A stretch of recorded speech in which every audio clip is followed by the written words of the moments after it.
Hello. I'm gonna try to share my screen right now.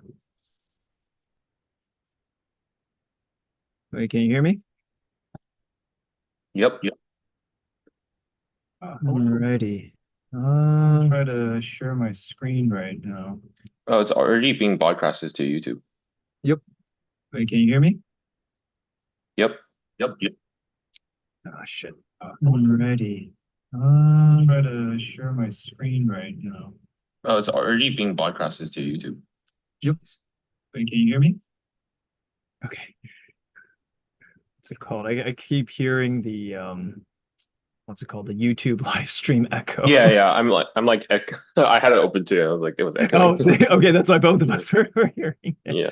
Okay, I'm just gonna close out of the YouTube one. I think I'll just do this. But cool. Okay, I'm gonna use the restroom real quick. I'll be back, and then we can briefly go over our game plan. But the video is live. Huh? Oh, It's yeah, that's okay. I mean, I don't think there's anyone on it. okay, sure. Okay.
Alrighty. Can you hear me? Yep. All right, cool. Hold on. I don't see my Zoom anymore. Where did my Zoom go? This is irritating. Um, okay. See that? Oh, I see. Okay, everything's just like sort of hidden. All right, cool. Just you and me.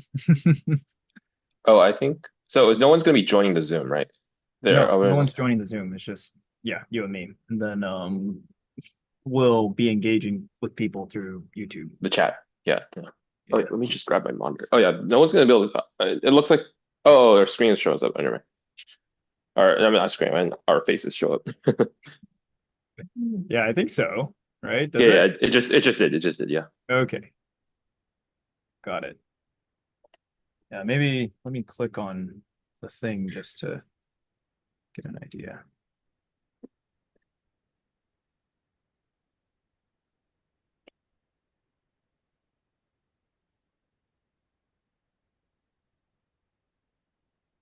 And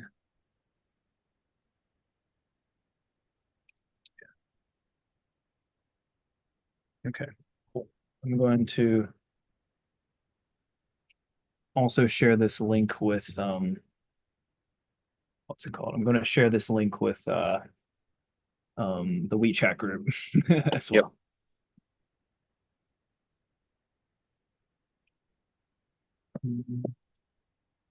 Yeah. So, I mean, do you feel like we got a good game plan? So I'll do some of the intro slides. I don't know. Did you see what I was trying to go for with the Oh with the yeah, I liked it. Yeah, yeah, okay. yeah. Cool. I was just like, yeah, let's make it fun. Like I And feel like the color coding as well. Yeah. the telecoding, what is that? The color coding. Oh, color coding. Oh yeah, yeah, yeah, yeah. Oh, you notice what I did with the color coding? Yeah, yeah, of course. Nice. Yeah, I was just like, yeah, we're already in it, so might as well make it fun, you know.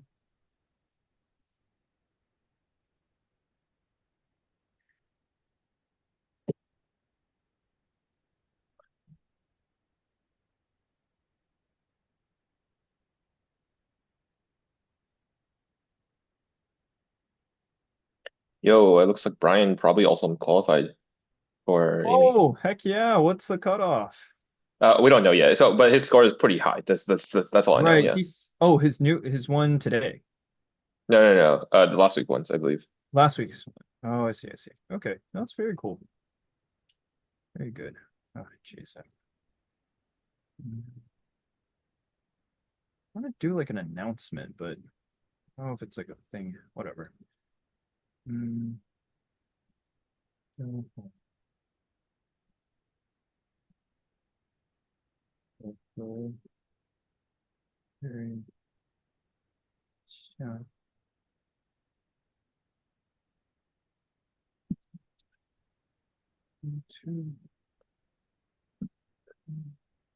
Are you gonna talk about like, distractions and how to avoid that and things like that? Mm, um,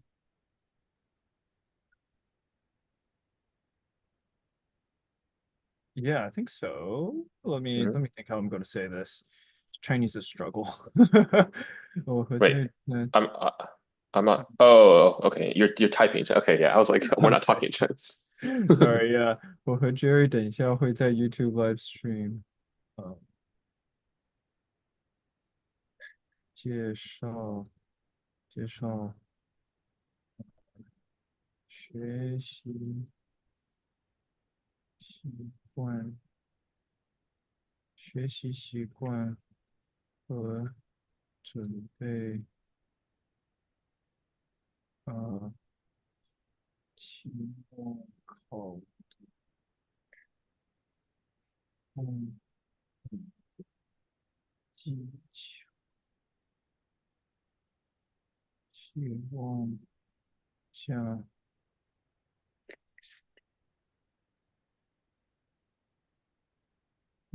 欢迎大家将将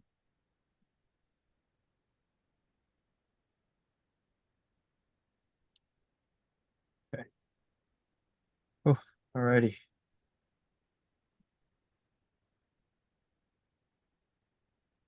Yeah, it's been sent. But yeah, sorry. Yeah, I'll talk more about what's it called? The what is it? I'll cover the what is it? I'll cover the panic, your mindset. I think you're covering most of the grind, and then I'll do Yeah. finally the final. I tried so hard, man. Just to make it fun. But yeah, I mean, I think like for me, I'm honestly not going to cover that many habits. I think it's more just being mindful of like your environment, like thinking about your routines and like kind of, how do you approach studying in general. But yeah, and as well as like, just how do you take care of yourself? I think a lot of kids like, just have like bad habits and, Mhm. what a deal.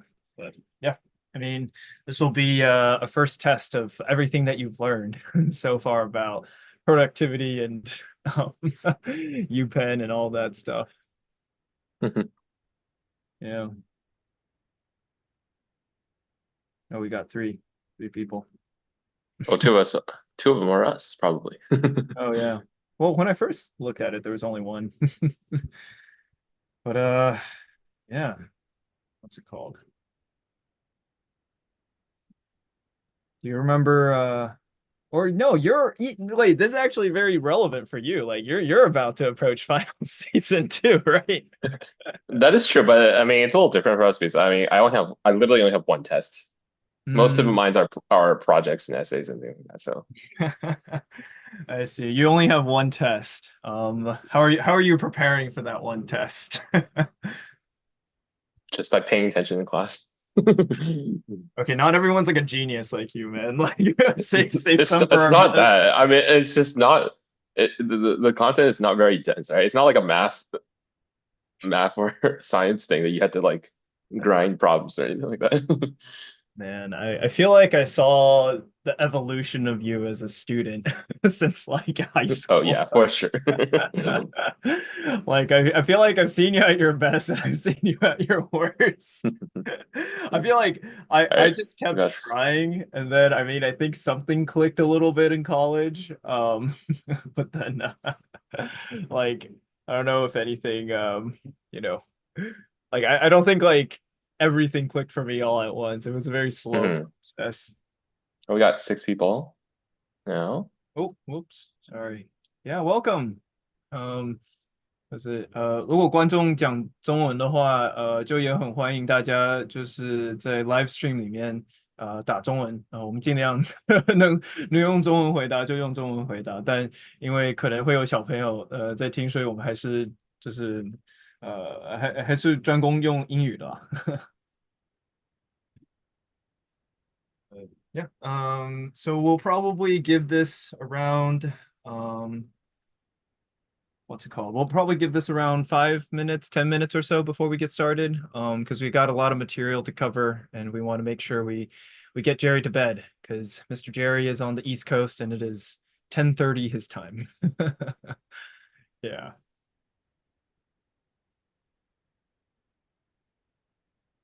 Let us know you're here. Say hi in the chat.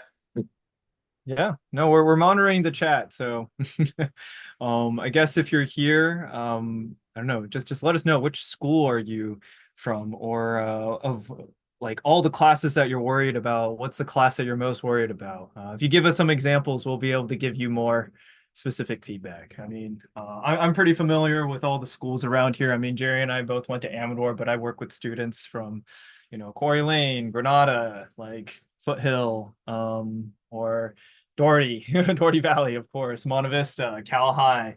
So I'm pretty familiar with most of those classes. So if you give me a couple of classes you might be worried about, I'll be able to give some feedback. What is it? I know there's a lot of students who are worried about AP World at Amador right now. I don't think anything has changed since Jerry and I were students there. I know there are students who are worried about honors pre-calculus at Doherty Valley High School. Just the teacher there is super tough. I know there's a very new AP Calculus BC teacher at Corey Lane who, younger than us actually. I think he just graduated Berkeley a year or two ago, and he's been giving pretty tough finals for students. And I know a lot of the students are working hard there. So yeah, if there's any other classes that you or your student is taking that you're worried about, let us know and we can give you specific tips.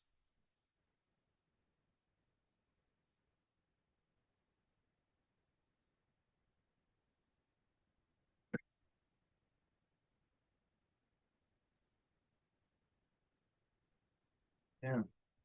I don't know. Do you have like a memory of like what was the hardest class you ever took in high school or college? Hmm. I remember in, let's see, high school. I mean, AP World was it was like the first AP class that we were introduced to, right? And we had a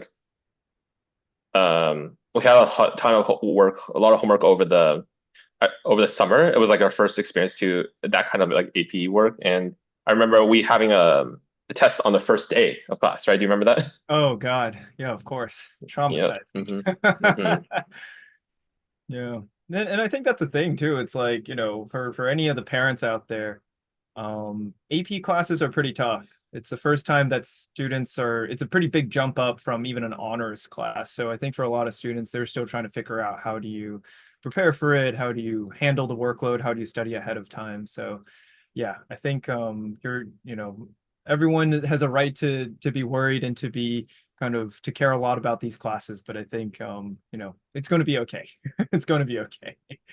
Yeah. Yeah, I remember for the that AP class, we sometimes kind of study together, right? Like as a Oh group, yeah. and then we kind of quizzed each other, and that's actually one of the strategies we'll be talking about later on. But it was very helpful, and it was also a lot more fun to study too. Yeah. Oh yeah, I remember we became very loyal Domino's Pizza Oh yeah, we still have that customers. picture on our Facebook. Yeah.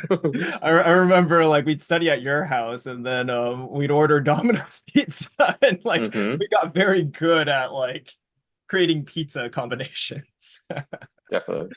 Yeah, and I remember playing a lot of board games with you at that time too. But yeah, no. We got Anyways, some new people joining. Yeah, yeah. yeah. Eight. Mm. Oh, welcome, welcome. Yeah. 大家欢迎。我刚才提到说，我们这次讲座大部分会用英语，但有问题的话，很欢迎用中文跟我们联系。我们尽量能用中文回答就用中文回答。OK，好，那现在大概7:35了，所以我们因为有蛮多材料想要就是介绍的，所以呢，我们大概就现在开始如果你没听见的话，我们到时候会录，跟而且你可以就是以后再看我们这个 recording。对。OK， wow, we already have a very very quick question. Yeah, no, it's a very good question. We'll do our best to answer it. My son is already working very hard. Feel he is close to capacity in his freshman year. How can you prepare to take on additional load of multiple AP classes his sophomore year? Yeah, it's pretty tough. We'll give you our answer throughout this presentation, but it's a very good question, and I think you're a very caring parent. That you're very mindful right now, and it's hard. Like high school, I will say between high school, college, and work and grad school, I will say high school here is one of the harder times because there's not a whole lot of guidance, and you have to figure it out on your own. So yeah, all right. Without further ado, I guess, Jerry, are you ready? Let's do it. All right, I'm ready too. Cool. So, all right. So today we're going to kind of go through almost like a story of how to prepare and study for finals, right? I'm going to label kind of this as a timeline of how do you prepare for finals. So first, right, is the panic, and we'll go through what that is. And then second is what should your mindset be, going to finals? And then third is the grind, as the cool kids would say it, meaning, the hard work that goes into preparing for finals. So here we're going to go over a lot of study strategies and kind of how you can specifically handle finals, right? But yeah, and then number four, finally, the final. So there's a lot of things, test day, we want to go over. How do you prepare? How do you sleep beforehand? How do you, prepare your mind to do well the next day, right? So yeah, that's what we're going to be going through today. All right, so let's kick us off with the panic. I think a lot of students and parents, when it comes final season, we're roughly around 5 weeks out from final season. So, very understandably, I think a lot of people are worried. So I think just to get a sense from the audience, whether you are a parent or a student, who has a grade that is borderline right now? 就也用中文就简单介绍一下，就有没有家长或学生知道说他们现在成绩大概 B plus A 减的这个这个状态，或者是可能是 B 减 C plus 的这个状态？有的话，在这个 chat 里面跟我们，就是就是 connect 一下，跟我们介绍一下。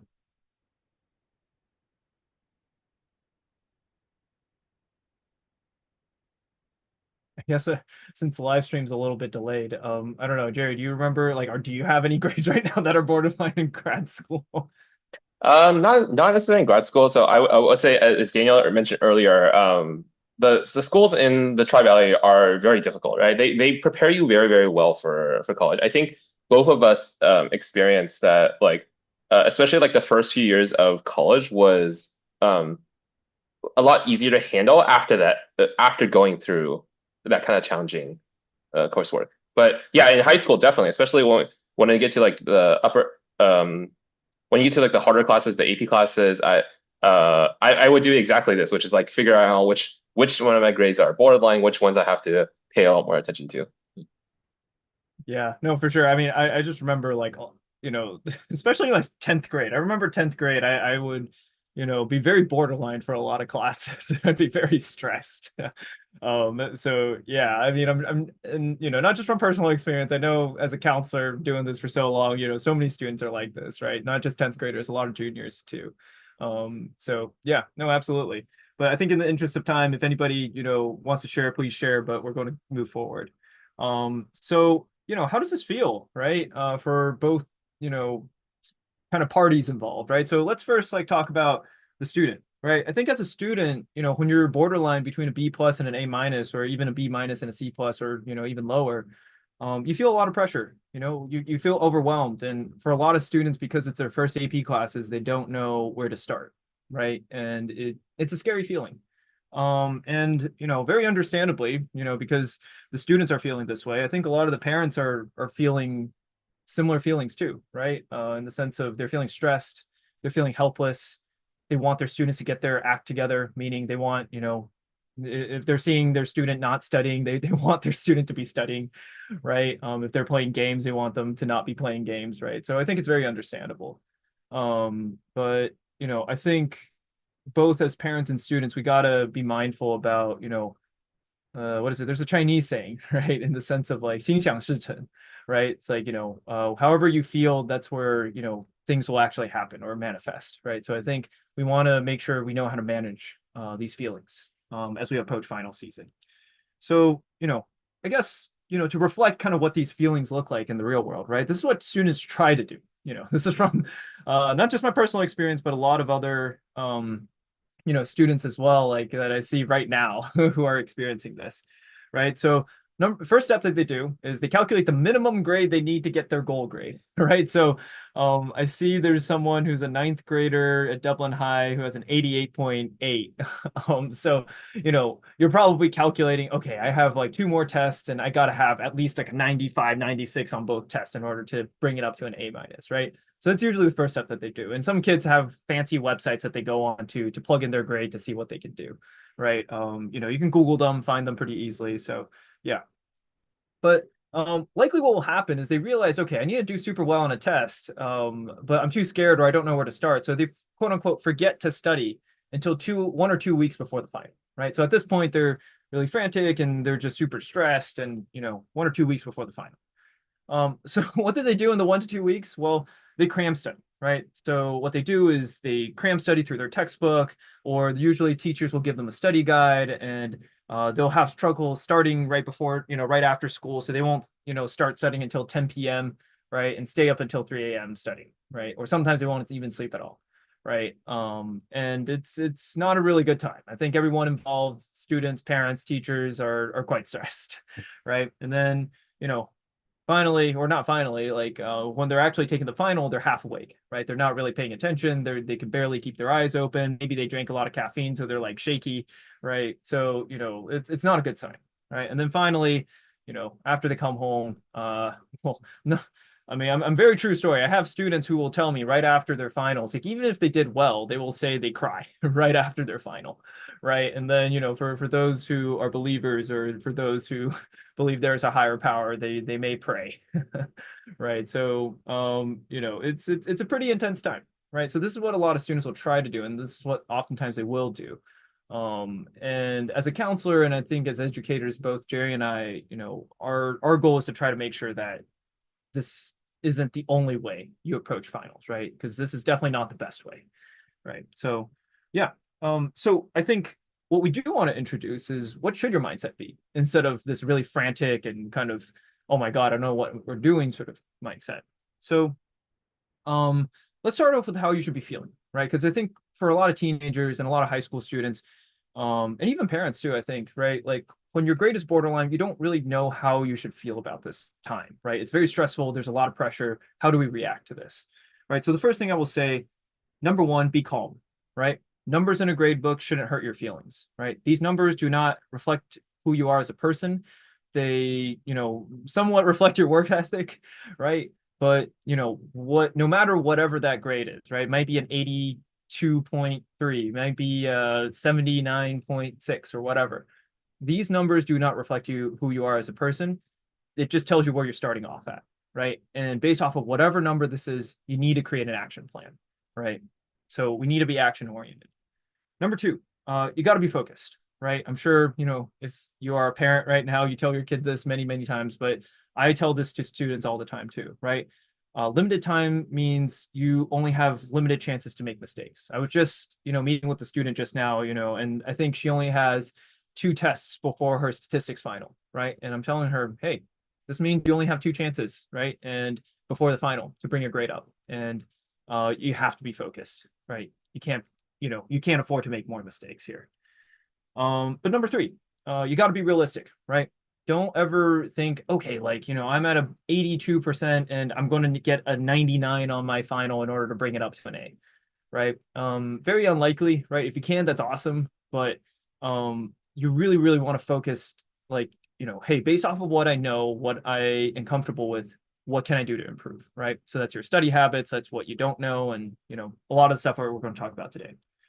And finally, you should be hopeful, right? Your grade is absolutely within your control, right? Do not feel like, oh, it's hopeless and you can't do anything, right? The second that you think you can't do it, that's when you've lost, right? Don't ever enter, any race or any competition thinking you're going to lose. In this case, it's your final, right? So, with the right amount of effort, with the right plan, with the correct approach, your grade can absolutely go up, right? So, hopefully everyone's aligned here. But yeah. So that brings us to the grind. So the specific strategies, right? Now that we kind of got the mindset, the feelings kind of sorted out, what should you do, right? I think, I think Jerry's going to kick us off here. All right, cool. Thanks, Daniel. I'll talk about the specific strategies about how to study effectively. Now, this is where our goal here is to try to study the best we can to do the best we can on these tests and in the most efficient way possible, right? Because we're all very busy. There's multiple classes we have to study for, and we want to understand like there are ways where there are study ways where it's not as efficient, and there are ways that are better, right? And a lot of these are science-backed. A lot of these I've been studying from the School of Education here at UPenn, like the learning sciences, on how what are like some of the scientifically proven ways that are best help you understand the material and remember them and do well on the test, right? So we're going to separate these into 3 categories. The first is how do you understand the material better, right? How do you understand it at a deeper level? How do you make sure that like you're able to problem solve and solve problems that are not exactly the same as what you're seeing on your homework, but being able to combine all the concepts you know and solve more difficult, more challenging problems on the test, right? The next is going to be how do we, now that we kind of we know how to do these problems, how do we make sure we remember them, right? Sometimes if you kind of have to stagger your studying, you're studying for one class on Monday and then to another class on Tuesday, how do you make sure whatever you study on Monday, you don't forget them, right? Because you have to juggle so many different knowledge of different subjects, right? So we'll talk about that as well. And finally, this is also very important, is this is not the actual studying part, but like, how do you focus, right? How do you make sure you're not distracted when you're studying? How do you make sure your environment is set up in a way that you're doing your best work? And how do you avoid procrastination and things like that? Okay, so those are the 3 main pillars. We can go ahead on to move on to the next slide. So before we kind of get into the exact strategies, I want to talk about like this concept called desirable difficulties. This is based on how the harder our brain works at something, the more likely that we understand and remember. So we kind of make our studying harder in a way, but in a very specific way that helps with long-term understanding and retention. So there's like these 4 strategies that we'll end up going over to. So it's not necessarily, we shouldn't be trying to like avoid doing the hard work and just like taking the easy way to study, just like reading the textbook or trying to watch a lecture or something like that. The methods that we'll talk about, they will cause some discomfort. They'll be unfamiliar. They'll be hard to pick up at first, and maybe you'll have a harder time. You feel like you're not making progress, right? You feel like you're getting things wrong all the time, and it's just not smooth sailing all the way around. But this is actually desirable. These are difficulties that make it so that you'll learn more and understand more in the long term. Okay, we can move on to the next slide. Yeah, so what we want to do is kind of separate the strategies into, there's like a passive learning approach and an active learning approach, right? So Passive learning is in just engaging with the material on the surface level. So this is like going through a textbook and taking notes, right? Or just rereading and highlighting important passages in the textbook. Now, this is important in the very beginning, maybe as you're learning something for the first time, right? But this way of reviewing things is not actively engaging your brain, and you tend to forget things more, right? And same thing with just like going online, going to like Crash Course or something like that, and watching a YouTube video on the subject. While that could be like a good review, you only want to do like a very brief amount of this, and overall, it just makes it you're not really actively engaging with the material. It makes it a lot easier, a lot harder for you to understand it completely and remember it. What we want to do instead is switch to more active methods of learning. So this can involve testing yourself, right?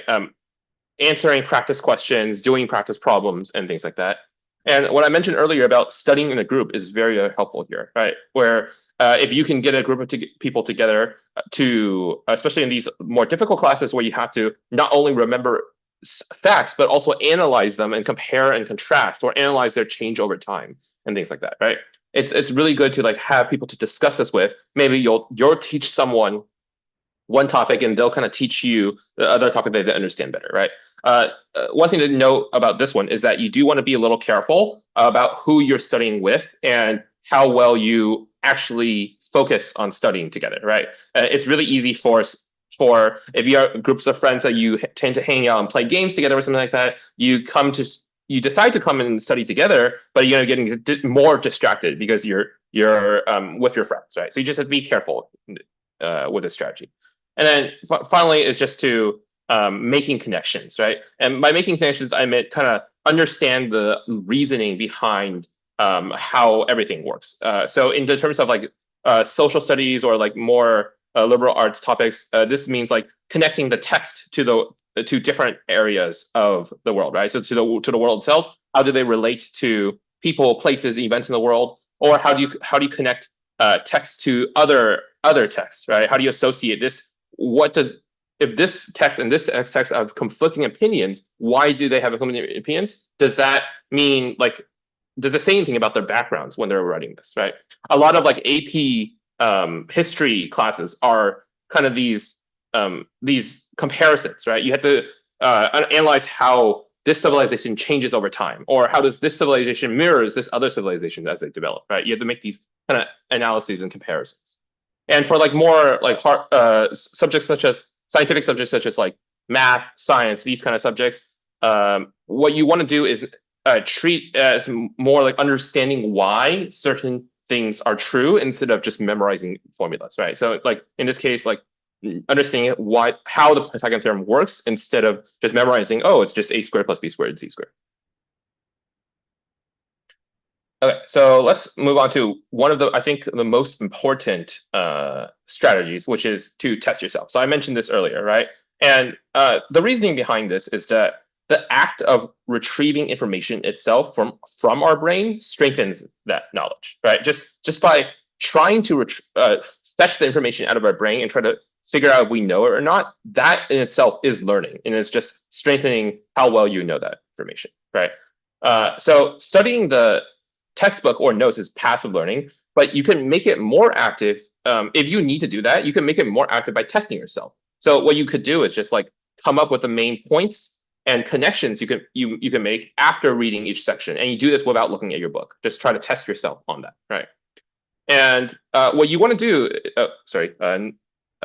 testing, you want to test yourself way before you master the material, right? It actually helps you with mastering the material. Don't think, oh, I need to finish reading through this entire section and understand the whole thing before I start to test myself. You can do it beforehand. You should do it beforehand. And what you want to do is also test problems and formats that would be likely on the exam, right? So if it's a timed 45-minute essay, then time yourself for 45 minutes and do a practice essay, things like that. Okay, so now we're getting into the nitty gritty of it, right? So not all assessments are created equal. What's the issue with the problem set that we see here? Any ideas? I guess it's a little delayed, so let me see if we can wait a bit. Okay, yeah, I think it's here. Yeah. So are there any ideas on what's the issue with the problem set like this? Oh, whoops. I was like trying to unmute myself, but I pressed the space bar. Um, it's very I don't know, like kind of like formulaic here. Like you're not really like engaging with it, or I think like challenging yourself here. Yeah, that's definitely one of the issues. Um, there's another one that's a little more blatant actually here that's makes it so that you really aren't learning that much. And it's actually just the title of the assignment. What does the title of the assignment say? The, the Pythagorean theorem. The Pythagorean theorem, yes. It literally tells you what you should be doing for each problem, the strategy, right? Like half the challenge of math is just is trying to figure out what strategy to apply to which problem. When that's where students find the most challenging aspect of that, right? When you see a problem that you haven't really seen before, what tools or what strategy do you apply to it? Right? But in this case, when you have problems that are all put together, that are all the same type, and that they tell you exactly what strategy to do, you're not really learning, right? What you're doing is just you're memorizing how to do the first problem, and then you're applying that for the rest of the problems. That's not learning at all. And this is called blocked practice. If we click to the next section, we see that this is it's like all the kind of problems together, right? You have all the Pythagorean theorem problems together, and then all the similar triangle problems together, and you know exactly what you need to do, right? Even though the problems can look similar, they tell you, and you might be the challenge might be figuring out what strategy to use. They just kind of tell you what to do, and you just kind of apply it and blindly just use it for all the problems there. And these are kind of like real examples from textbooks, right? So they'll like, oh, simplify each expression, and then you do the same thing for each one. And then find the slope of a line that passes through each pair of points, and you do the exact same strategy for each of those, right? So this is not something you want to do. It's not. It doesn't really challenge you. It doesn't really help you understand when each tool is useful for what type of problems. So what we do want to do is something called interleaved practice, which is just the opposite, right? You kind of mix together problems together of all different types, and this way you are able to practice applying the right strategy to the right problem, right? When you do block practice, it kind of deceives you, right? It deceives you. You zip through the whole thing. And you're like, oh, homework was easy, right? There's no way I'm going to do badly on this test. This test is going to be totally fine. And then you conclude that you can solve these problems when, in fact, you haven't really learned to solve the problems at all without knowing the strategy in advance. Right? It's something called an illusion of mastery. You're relying on your memory for each one, not understanding. So when you do interleaved practice, then this gives students a chance to understand the problem and choose the correct strategy, right? So what I recommend is see if you can look through your textbook. Usually at the near the end, they have like chapter reviews. If you can find interleaved practice to do, that's the best way to practice. Or you can find them online, right? Like just search like mixed calculus problems on whatever topic that you want, right? And you should be able to find these problems. Yeah, no, I think just to add a little bit of, I don't know, stories, like no, definitely. I always tell students whenever, so I host a study hall and I work with students and I kind of coach them through these kind of study methods. And like I think the test that I always tell them to do is like, hey, if I were to randomly point to a question, can you answer it, right? Do you have that level of confidence and mastery? And I think the only really way to achieve that mastery is exactly what you're saying, right? It's just like you need interleaved practice. Like you need to be confident that like, hey, regardless of which problem, you know how to recognize it, you know how to approach it, and you know how to answer it, right? So yeah, absolutely. No, good stuff. Cool. So the next strategy that I want to talk about is just like I also briefly mentioned this, which is teach for understanding, right? So if you can explain something really well to someone who doesn't understand the subject, then it makes it more likely that you have a better understanding of it, right? You have a full understanding of it, and you can also it's easier for you to find what holes there are in your understanding, right? When you stumble on a section, you're like, oh, maybe I didn't know that topic as well as I should have, right? And you can go back and take a look. So there is this technique designed by Richard Feynman, who's a Nobel-winning physicist, right? Where first choose what concept to learn, and then you can do your initial studying of it, right? Make sure you understand it. You feel like you understand pretty well. Then try to teach it to someone else that maybe doesn't know it as well, or even just like a friend, right? Yeah, you can try your parents, your siblings, your friends, or get like a study group together. And each of you kind of like covers different topics, and you teach each other. There's a lot of ways to kind of do this, right? And then you'll notice just from like trying to teach it is that like it's not as easy as you thought it would be, right? In your head, you're like, oh, I really understand this. I understand it really well. I know I could definitely teach it. It's no problem, right? But when you actually try to like speak it and try to string together all the sentences to explain this topic to someone who's newer to the concept, you find that, oh, maybe I didn't know this as well as I thought, right? And if you don't really have anyone with you, it's like late at night, you can also just try to teach it to yourself, right? Just kind of speak to yourself and try to explain it to yourself and see if you can understand it through that. Yeah, no. I'll say this bit in Chinese because I think there may be some Mandarin speaking folks. 所以在参与的家长们，我觉得这一点其实还蛮重要的，这是我感觉就是一个非常可以跟学生一起配合的一个这个复习的这个 technique 吧，对吧？你自己要就多了解一下，就是到底他的这个就他到底预备 final 有没有就是预备的够稳的话，就还蛮鼓励，就家长会问一下小孩，就是说，哎，你现在在学物理，你现在物理我现在也好几年都没学了，你要不要给我复习一下？你现在在学些什么东西啊？跟就是你能不能教我一下？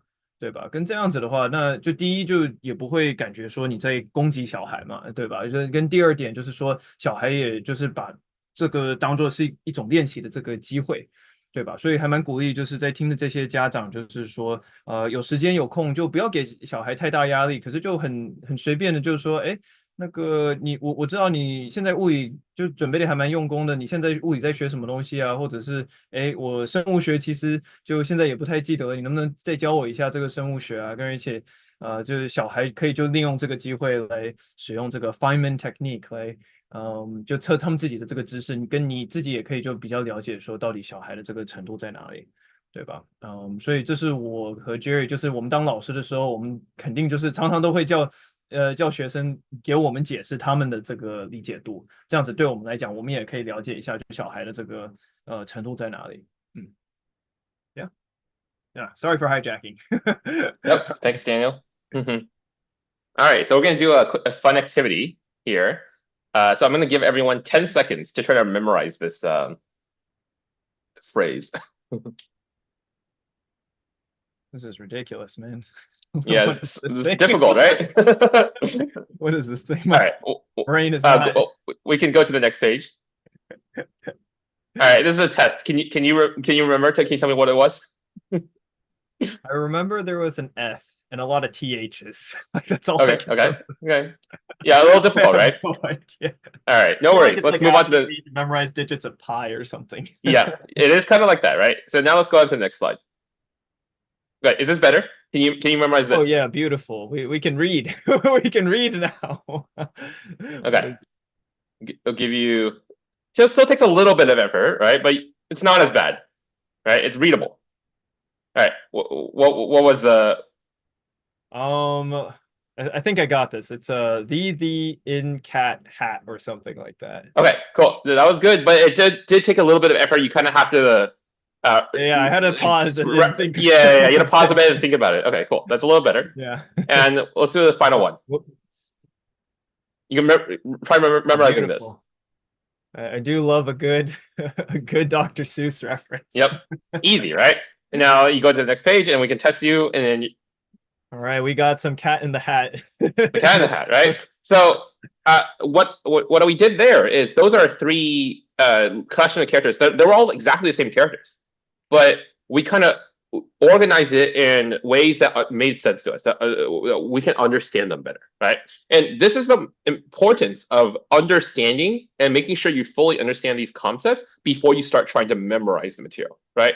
Because once you do fully understand the material, it's so much easier to memorize. Sometimes you don't even have to remember it at all. It just comes naturally. It's like, oh, it's obvious. As long as I understand it, I already know how to do it, right? I don't have to like make the effort in memorizing it. hopefully that was a fun activity that you can see how that works, right? Yeah. Yeah. Got me on Okay. edge. Yeah. So now that goes into our next topic, which is how do you actually remember the material, right? You have your unit one test what in August, in September, like when you just get started at school, you learn about ancient Rome, or you learned about logarithmic functions or something like that, right? So and then it's like now finals, and you're like, I studied this like 3 months ago. There's no way I would remember. I have to spend so much time trying to study it again, right? I'm basically learning it again. Why does that happen? Well, there is this curve that we see on the screen that's called the Ebbinghaus forgetting curve by the person who created it, right? So this is just, you remember it as the forgetting curve, right?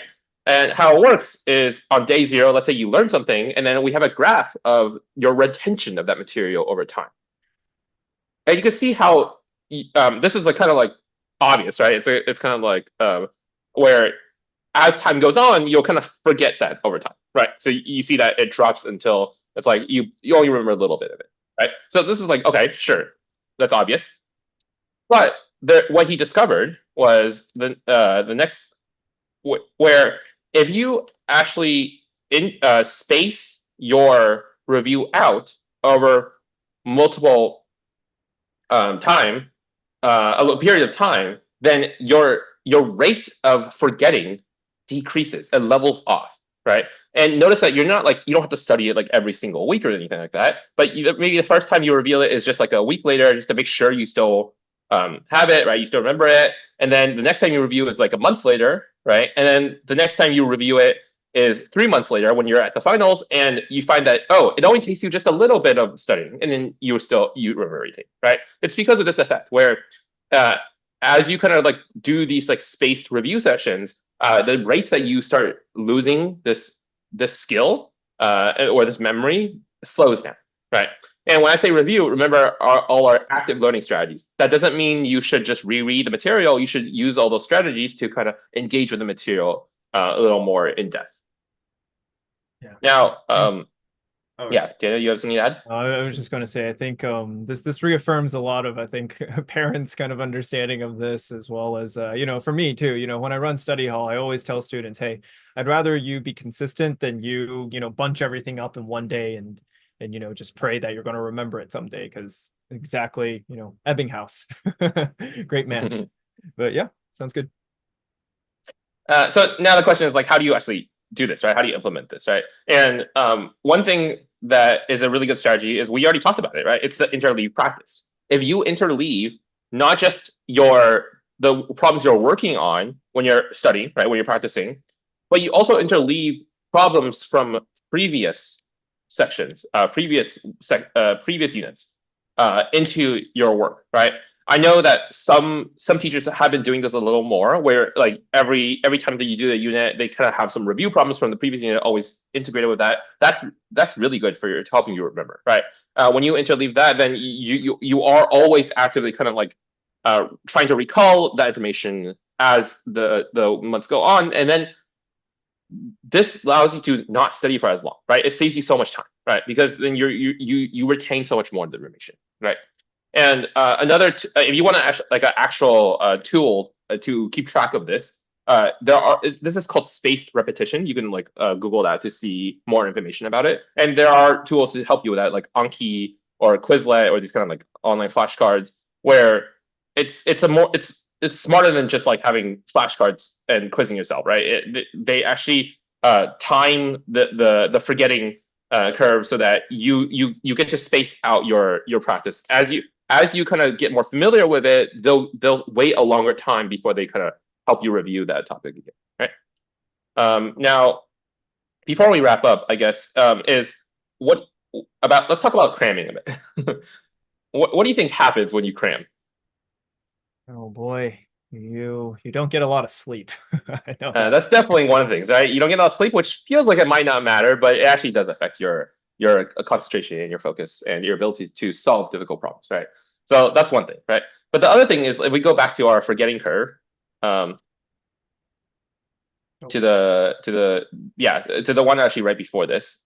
When you cram, your forgetting curve looks like this, right? You try to learn, cram, and everything into the night before, and you're not spacing things out, and then you just ignore it completely afterwards. And like when you cram for a test, how much of the material do you actually remember? Like a week, even just a week later, right?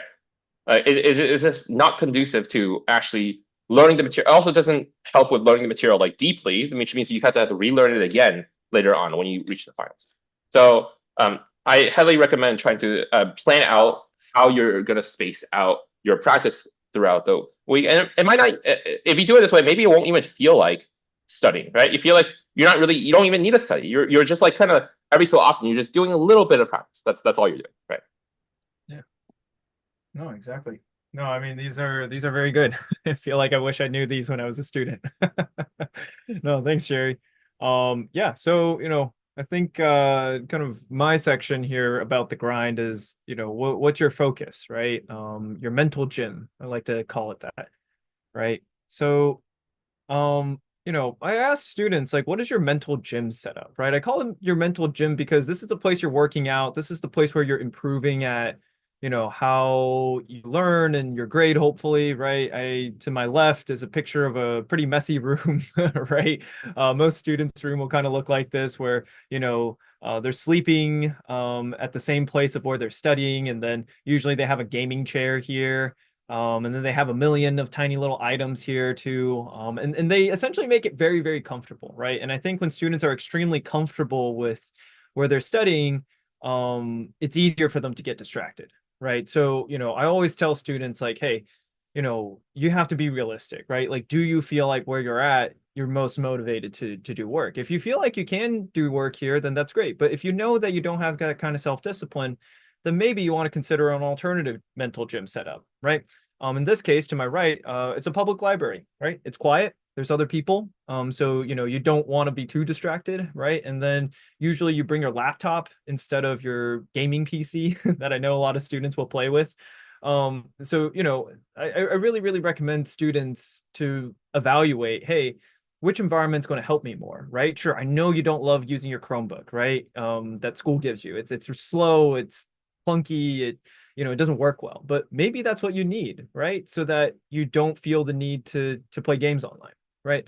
So, I think if you're a parent who's listening to this, I think, when you're working with your student to set up an ideal environment, always make sure they're the ones coming up with this, right? Like you have to pose the question to them. You can't be the one dictating them. Otherwise, they're just going to think, oh, like you're just telling me what to do now, right? So here, what I really recommend is asking your student, hey, let's test this. Let's be scientists, right?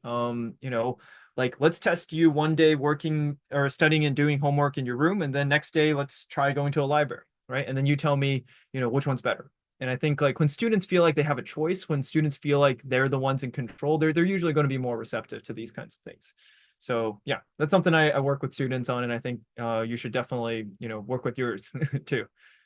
Um, so kind of the next thing about gyms too is usually you have a routine, right? You have a pattern of when you go to the gym, right? So originally I was going to do this fun activity, but I think everyone here, the stream is a little bit delayed, so I'm going to just narrate, right? So either option A, you're going to your mental gym every day from 4 p.m. to 6 p.m. right after school, and then you eat dinner right after that, or every day, right?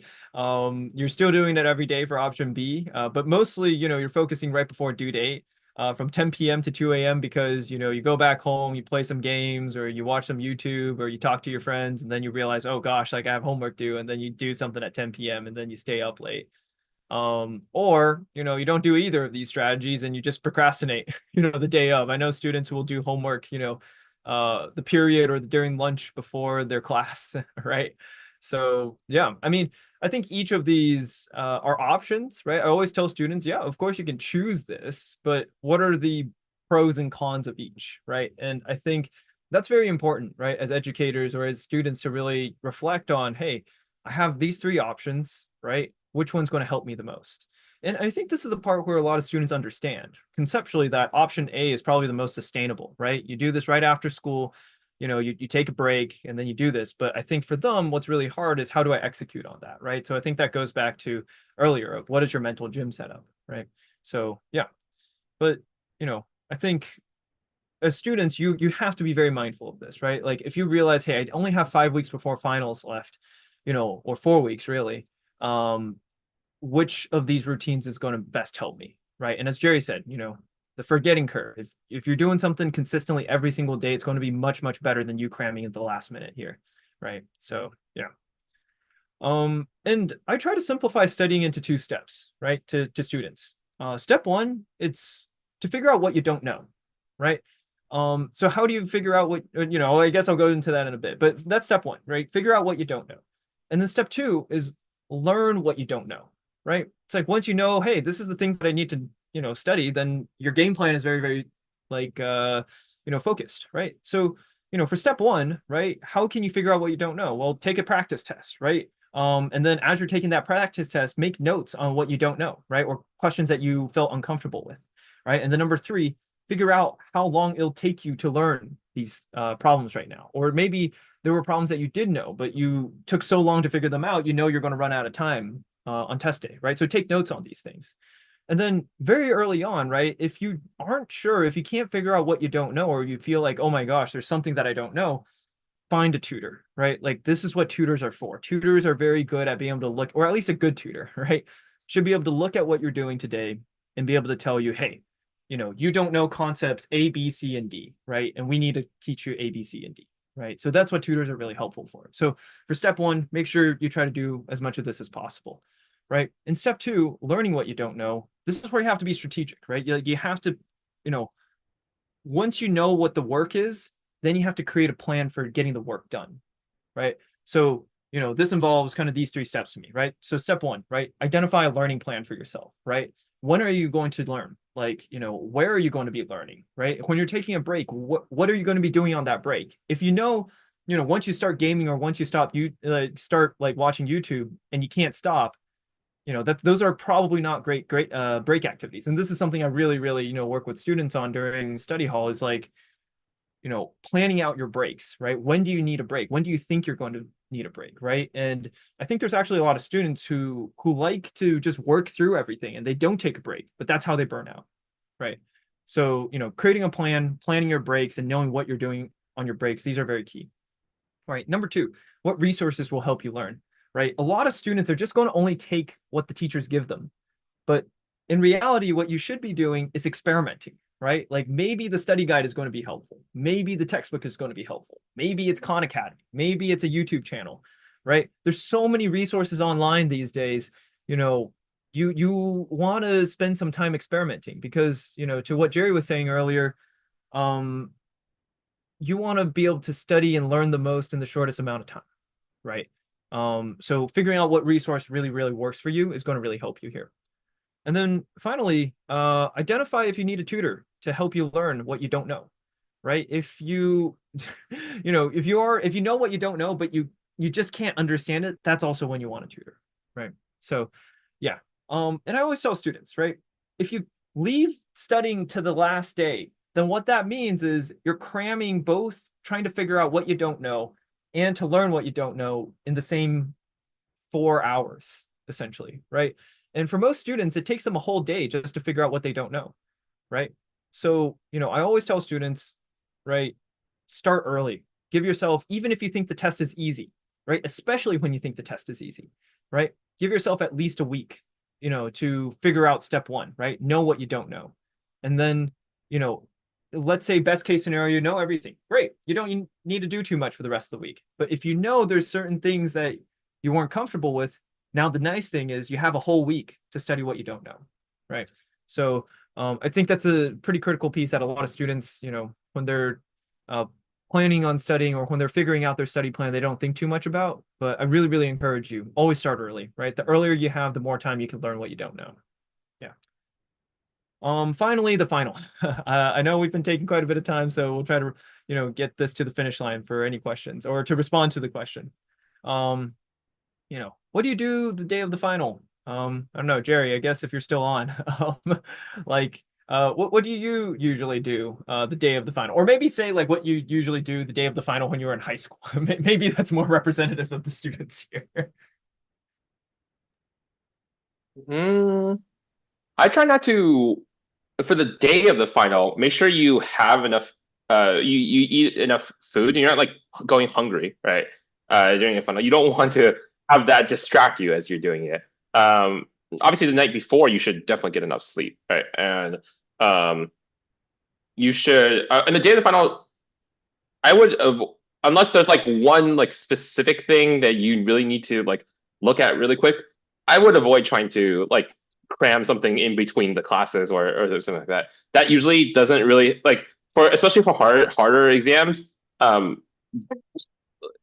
amount of time to try to cram for it is probably not going to help you do better, and it's just going to make you more anxious and maybe fall behind in some other class that you're doing that in. Yeah, I know a lot of students do that though. Like they'll study like, during lunch or the period before, and then when they get an A, like they're like, "Oh, like I feel so good." And I tell them, "Look, okay, you just got lucky, right? Like you somehow figured out exactly what you had to study, in the time that, short time that you had. We don't want to get your grade based off of luck. We want to make sure we get your grade because you worked hard at it, right? So, yeah, no, those are very good advice, and I feel like you took a lot of the words right out of my mouth here. So yeah, I mean, I think really, day of and day before, right? Like this has to be your mantra in the sense of healthy body, healthy mind, right? The more you take care of your body, the more your brain will be able to execute the day of, right? The most important tool that you have test day is your brain, right? So what can affect your brain, right? Number one, as Jerry was saying, lack of sleep, right? Number two, junk food and junk beverages, right? Number three, stress and anxiety, right? Like you're super nervous and you don't know what to do. Number four, overwork, right? Like you studied almost too much, you did too much homework, and you're just completely burnt out. You can't do well enough the test day. And then finally, number five, distractions, right? Like if your friends or something are or a game or something like that is distracting you, these things can all affect your brain, right? And I'll kind of go through these a little bit more in depth right now, right? So lack of sleep, right? A lot of students will stay up very late at night or like sometimes even not sleep at all. And I know some students are like, oh, like I'm so proud of myself. I pulled an all-nighter and I got a grade on the test. And I'm like, okay, you got lucky, right? It isn't because you prepared ahead of time to be able to get this score. You just got lucky that somehow you were able to do this on very low sleep, right? So I think this is the very first thing, right? So try to sleep early. And junk food and junk beverages, right? A lot of students, I don't know why, like especially girls, like will not eat lunch, right? Or will not eat breakfast. And genuinely, as Jerry said, you don't want your stomach to be growling to distract you, right? And for you to be stressed during a test, right? So make sure you're drinking water, make sure, you're not eating unhealthy, get vegetables, right? Like they're good for you, I promise you. So yeah. Stress and anxiety. I know there's so many very, very smart students out there who do very well in their practice, right? Like let's say the SAT. They do very well in their practice SAT. They're getting 1560s, they're getting 1530s, and they're doing very well in practice. But then the second that they arrive at the test center, they get very stressed because it's a new environment. They've never, they had to, look for their room, 10 minutes before the test starts and they're very scared, right? So, that affects your brain, right? And then four, overwork, right? Like, when you've been studying so hard, you're just tired. Your brain can't work anymore. It's like you lifting, 100 pounds right before, a weightlifting competition. Your muscles can't work anymore, right? And then distractions, right? Especially if it's a new place or a new environment or a classroom, like, there's just going to be a lot of things around you that you're not used to that um, isn't really at home, right? So making sure you can simulate that environment is super important. But yeah, so, those are things that you shouldn't do, right? But these are things that you should do, right? Regardless of what you don't know, you have to call it quits at some point, right? Go to sleep before 12 a.m. Right. That is my golden rule that I tell every single student, right? I'd rather you, like, if you were going to get 4 hours of sleep anyways, I'd rather you go to sleep at 12 a.m. and wake up at 4 a.m., right? Because even getting a little bit more sleep, your brain's going to function a little bit better, right? So, number one thing I tell students, go to sleep before 12 a.m. Number two, right? The night before, focus on reviewing, not learning, right? The night before the final, if you're trying to learn something, honestly, there's just too much material, right? You're going to forget something, you're going to freak out, you're going to get scared, you're not going to be, learning it well anyways, right? So, as Jerry's saying, right? Start earlier, right? Start earlier so you memorize it. So that by the time it's the night before, you're not learning anything. Nothing should surprise you at this point, but you're just trying to focus on how do I do problems faster? How do I not make silly mistakes, right? So, number two is super important. Specific things, actually couldn't finish writing the slide, but for specific subjects, right? For math, what I really recommend students, right? Review problems you got wrong and why did you get them wrong, right? Don't try to do them again if possible, because, especially if you're doing problems that you've done before, they shouldn't be too hard. They shouldn't be too straining on you. But most importantly, right before the night before the test, you should be very fresh about, hey, these were the silly mistakes I was making on the test. These are the things I'm going to be looking out for, right? And then, this works differently for different students. So I don't recommend this second point to everyone, but study friends to figure out the best approach, right? If you're not too sure how to solve a problem, or, you're not the best problem solver, study with friends, right? Especially ones who are doing well in the class, right? And ask them, hey, for this type of question, how are you approaching it, right? And just trying to figure out how do they think it through, right? Just the step-by-step approach of like, hey, when I see a word problem, this is what I look at, or this is what I do. And this is how you learn over time, right? And the number four, so outside of math, right? I think there's a lot of courses where it's memorization heavy. So this might be history classes, might be what is it, science classes, right? Biology, right? This might be some of the humanities, right? So these are very memorization heavy. So a lot of what Jerry's saying is like super useful. I think some concrete things, right? Make sure you're quizzing yourself, right? Vocabulary using cards. Quizlet is a very popular tool. You can look that up. B, right, create real world examples using the vocabulary that you've memorized, right? So I think for a lot of students, it's sort of like, hey, I can memorize the vocabulary, but I don't really know how to use it. So let's say it's like condensation, right? It's like the process of water, I think forming on a very cold thing, right? So maybe an example that you can come up with is, oh, hey, there's condensation on my window on my car every morning before I go to school or something, right? Using real world examples is definitely going to help you memorize that a lot better. And the human brain is like wired to remember stories, right? So by creating real world examples, you're creating real world stories, right? And anytime you forget, you just think, what was the story that I had to do with this vocab, right? And it's just going to help you a little bit more there. But yeah, right. So, the night before, just try to, mostly review these vocab words. And when you're doing it, make sure you're, doing it in an engaging way, as Jerry was saying. So yeah, I mean, unfortunately, we don't have more kind of slides for you, but thank you all so much for joining us. What's it called? I think we can answer this question directly, but if there's anybody else who has questions, please put them in the chat. 所以用中文讲一遍，就谢谢大家的收看，如果现在有就是比较详细的问题的话，很欢迎大家在我们的这个视频发一个这个短件，所以我们可以就是回答你们的问题。我们就先回答第一个问题吧。Jerry, I don't know if you can answer this one. My son is already working very hard, feel he is close to capacity in his freshman year. How can he prepare to take on additional load of multiple AP classes in his sophomore year? What advice do you have? Yeah, I definitely have some advice for this. So yeah, this is something that I've definitely faced myself, as well as a lot of my students in the past have told me they were kind of dealing with the same issues, right? Where I mean, there's a lot of things that we are asking our students to do, right? We want them to kind of want them to kind of do well academically, get grades, challenge themselves with good classes, and learn the most useful concepts and things like that. But they also have like extracurriculars and sports and things like that, right? So how do we make sure to balance that with just like health as well, right? Just like making sure that they're able to spend time with friends and family, and also they are able to sleep well. Now, some of the things that we talked about today are going to help a lot, right? So if you are able to study more efficiently, and maybe like because you spread out over a bunch of over a bunch of time, where you don't, then during the actual test itself, you're not as stressed and you don't actually have to spend that much time studying and worrying about everything, right? So that's obviously one thing. But second of all is just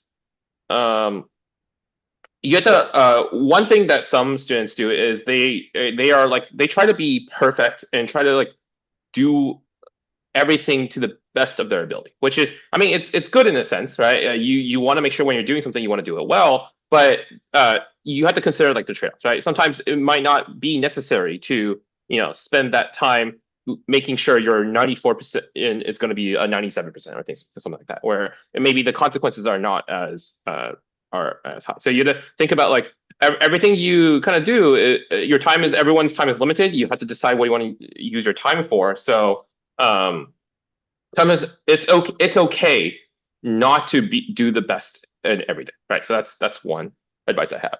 The second is going to be at some point, especially when you get to junior year, senior year, when you have all these leadership positions and sports and stuff like that, you kind of have to just choose.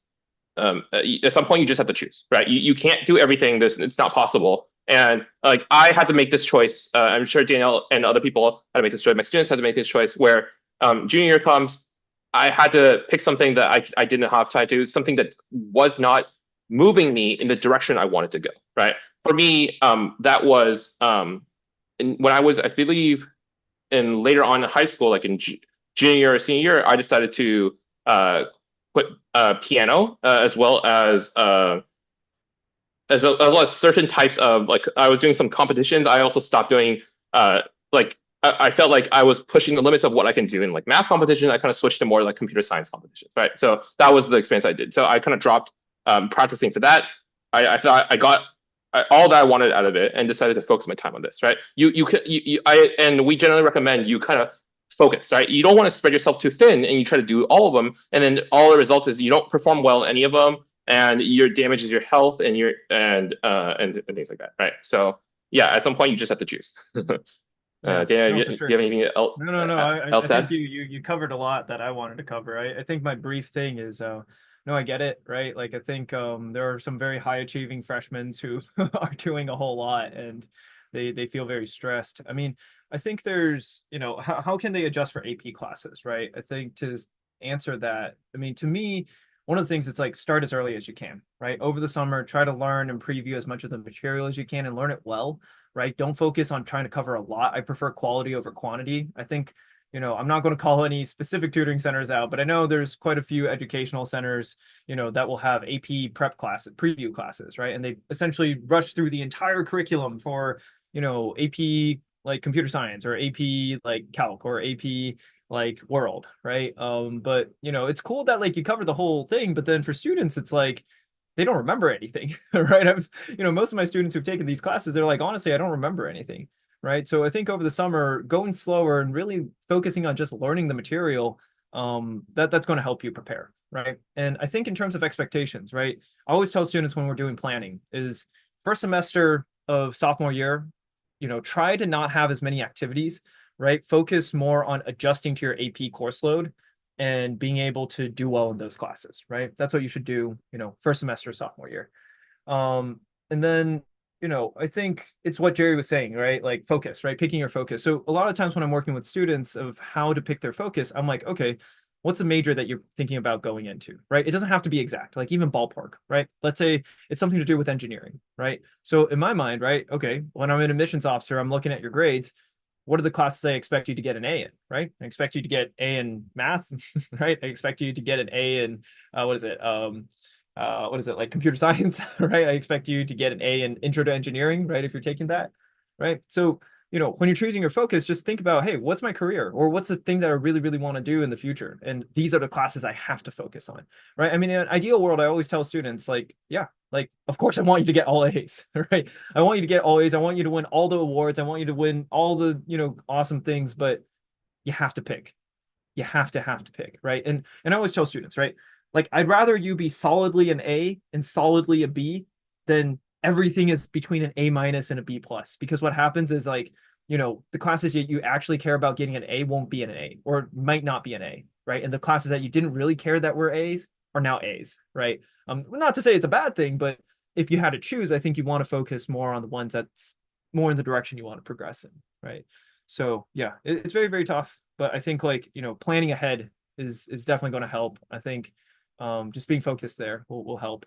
Um, but yeah, I don't know if there's any other questions, but yeah, I mean, we'll maybe give a minute or two left for anyone who wants to ask questions. 所以用中文再讲一遍。假设有家长在这里想要问一些比较细节的问题，或者是他们关于他们学生的这些问题，很欢迎就现在问。就是你们还在打的时候，我就也先介绍一下，就我们现在的这个 study hall 的 program 吧。对，嗯。所以你们可能有听到我介绍这个 study hall，好几次在今天的这个讲座里。因为说那个我们虽然就我跟 Jerry 我们做 Learning Lab 的时候，虽然没有特别多的这个家教，或者是这些 tutors，辅导学生1对1的这些课程，但是说我以前就是当蛮久的这个 tutor 了，大概至少已经12、13年的这个 tutor 吧。对吧？跟我发觉到最大的问题就是说，很多学生的学习习惯不好，他们脑子是好的，要他们自学，他们其实大部分可以去自学，但是说他们没有养成好习惯去学，对吧？所以呢，我今年就开了一个新的，就是一个算是班了，就算是团体班了。就我跟顶多就是1对8个学生会这样子团体班化。而且就说我跟每个学生，他们一进来，第一件事情我就跟每个学生大概聊大概10到15分钟吧，就跟他们分析说他们今天学了些什么东西啊，他们今天功课内容是怎么样啊，他们就这周要不要考试啊，下周要不要考试。而且就我最关注的一个就是重点，就是说希望学生能从这个过程当中，第一就了解说他们每天应该做的功课是要怎么做的。那第二就是说他们到底要怎么去规划他们就是现在在学的这个就是内容，跟要怎么去准备考试，对吧？就是不要拖到最后1分钟。而且我们大概每个月我们都会一起就肯定就是在我们在交流当中，我也大概知道他们这个成绩是多少啊。可是大概每几周，我就会跟学生1对1这样子说，OK，我们从你第一节课到你最后一节课，这样子复习，说你每一门课现在成绩在哪里，而且到底就是哪些地方就是呃损失的这些 points，就是很简单的这些 points，哪些地方就确实就需要多一点帮助，跟需要可能需要家教的这个地方。对，所以我知道我们现在就只差大概4周就要期末考了，所以呢，我现在还有5个位置在我们 San Ramon 的这个 study hall。所以我们现在这个 study hall 呢模式就是从周一到周四。4点半到6点半。而且不只是我在辅导学生，我是周一周二会辅导学生，跟我们还有周三周四也会辅导学生。就我们有别的 study coach，跟我们另外2位这个 study coach，那他们是 UC Berkeley 和芝大U Chicago 毕业的，所以他们也是就是很会读书，跟也很会辅导学生到底要怎么去用正确的这个就是学习习惯跟功课习惯去学习。对，所以感觉说你学生有点慌，感觉不太知道要怎么开始，或者是静不下心来的话，我还蛮推荐，就是蛮鼓励啦，蛮鼓励学生过来我们这边来试试看。所以就是想要试的话，我们这周五或者是下周五，很欢迎就是各式各样的学生免费来我们 study hall 体验一下，就是说这个 study hall 到底是什么样的感觉，跟因为我跟 Jerry 的这个办公室在 WeWork，所以呢我们在 WeWork 呢。就环境还蛮不错的，跟大部分的学生一进来就马上就可以静下心来的。对，而且你当家长也可以就是体验一下到底小孩的这个就是学习环境的状态是怎么样，也可以就是旁边就是旁听一下，就是我跟学生怎么互动的。对。那我们现在也快9点了，所以就也8点半已经走得蛮远了，所以呢就最后一次机会，如果家长还有问题的话，可以放在我们 chat，否则我们大概在几分钟我们就要把 live stream 关掉了。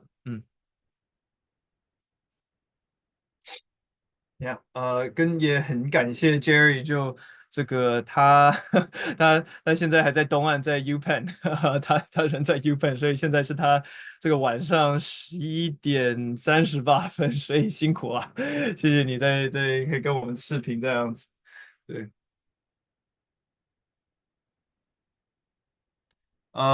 我们有个好问题。Since A minus is is same for GPA calculation, should students just aim for A minus instead of work much harder for A and A plus?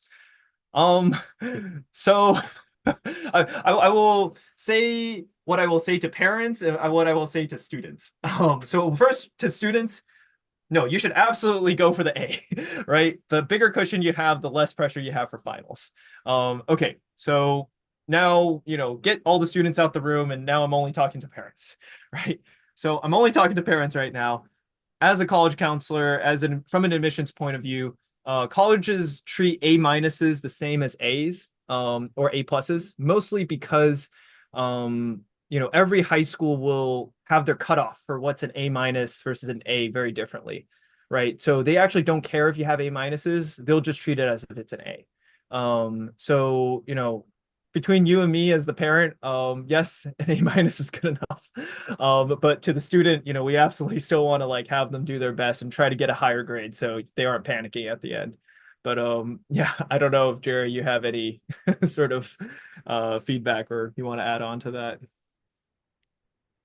Yeah, I mean, a lot of it comes back to like the trade-offs that we were talking about, right? Like, if, for example, you're like, oh, I'm gonna just get an A minus so I can play more games and things like that, and then that's not really like a valid reason, right? But like, for example, if you are like, oh, get, if I maybe don't spend as much time here and I can like maybe pretty sure guarantee that A minus, but that would mean I can, boost my other class grade from a B all the way to an A, or for example, it allows me the time to kind of take up this whole new extracurricular that I really want to do.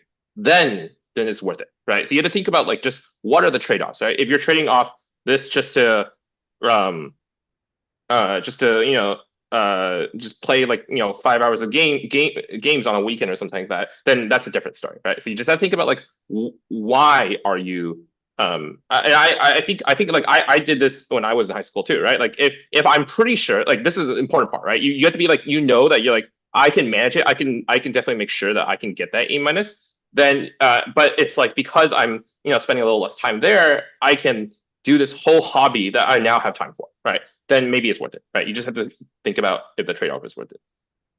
Yeah. No, I think that's a very thoughtful answer. Thank you. Yeah, all right. Well, I think that's basically all the time that we have since we didn't really get too many questions. I think we'll just wrap it up there. Thank you all so much for tuning in. I mean, this should be recorded, so when it's recorded, I'll try to post it as soon as we can. And then if not, at the very least, we'll try to share the slides with anyone who is here. But yeah, no, thank you all so much. Have a very good night and best of luck to all of you in finals. If you're interested in study hall, please reach out to me. Happy to have you join for free, either this Friday or next Friday. So yeah, I'll be here. All right. Good night, everybody.